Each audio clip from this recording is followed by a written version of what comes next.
Hello, I'm Richard Murphy, and I want to talk about the nurses' pay claim. The government has offered them 1% in response to a pay settlement which was over a year ago recommended to be 2.1% at that time by Parliament. And the row is, let's be honest, growing as to whether this is a reasonable offer or not. I've made comment on this blog about the fact that I think that it is absolutely unacceptable for reasons, well, simply that it does not show our sense of gratitude to the NHS for what it has done to us. It undervalues their contribution. But I want to talk about the economics of it at the moment. The NHS is presumed by the government to not add value to the national economy. That's, of course, because it does not sell anything. It provides its services free to those who are entitled to them, which is almost everybody who lives in the UK. And because there's no sale price attached to what is supplied to people, the government assumes basically that when calculating gross domestic product, that's our national income, the value of the services supplied are what they cost. Now, I would suggest to you that implicit in that is a massive mistake. And that is one of the reasons why the government is now making a derisory, rude, ungrateful, irresponsible even, pay offer to the nurses. I happen to think that Labour is not doing much better by going back to the 2.1% pay offer that was agreed before the pandemic, because why it thinks that that is now appropriate when, near enough, that will be a standing still pay award, which does only take inflation into account, I don't know either. And let me explain why I think that the government could and should do better. First of all, we know that the NHS is in crisis. And that's not because directly of COVID, it's because the NHS is short of staff. The NHS is short of staff because it's tough working for the NHS. I know from my relatives who have worked in the NHS and actually no longer work in it for various reasons, including ill health created by that work. The NHS is a difficult environment precisely because we ask people to do things that are unnatural, to deal with stressed, anxious and dying people on a regular basis, where most of us would rather avoid, in particular, that last subject at any cost whatsoever. Now, you can say, but they signed up for it. Nah, they did. They signed up to get people better, and they know it won't always happen, and they know that's stressful.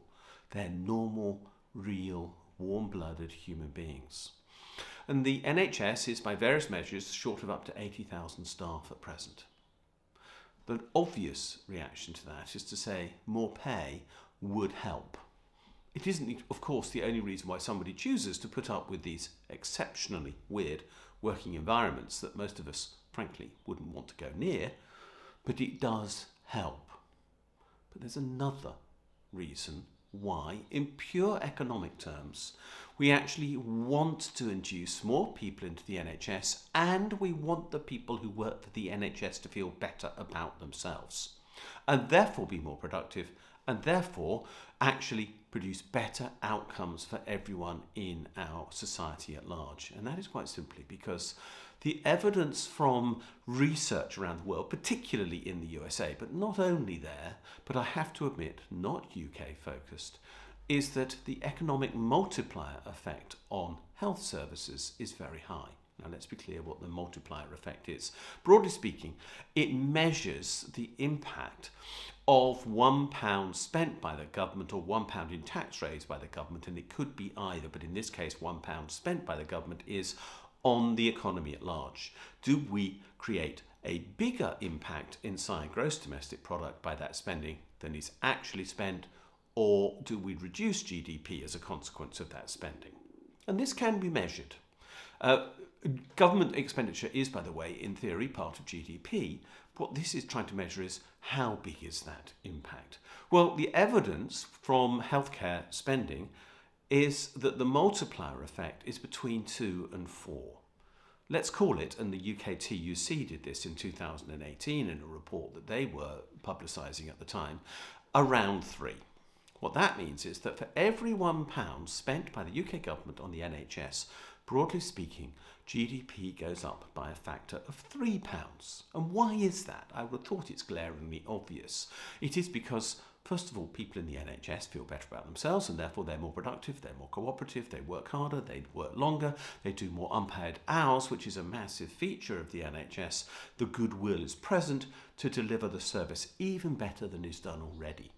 But second, and at least as important as that, is the fact that right now we know that there are millions upon millions of people waiting for services to be supplied by the NHS, delayed by COVID, delayed by the normal course of events, but especially delayed because of the consequences of coronavirus. Now, we need to get through that backlog as quickly as possible. That's glaringly obvious. Why? Because people who are fitter, people who are well, people who are not worried, people who know that their treatment could take place but is not taking place are less productive, clearly, than those who are fit and feeling good about themselves and knowing that their prospects are higher than they would be if they were suffering from some form of disease. Let's listen to that word, disease, unease if you want, as a consequence of what they are suffering. Many not life-threatening, some will be life-threatening, but many not life-threatening, but nonetheless causing significant discomfort and unease. Put those people at ease, which is what the NHS can do, and they will simply produce more in the rest of the economy as a result of the spending upon them. In other words, the government is being downright stupid, I can't think of a better word, about refusing to pay the 1%. Why? Because they'll demotivate staff in the NHS.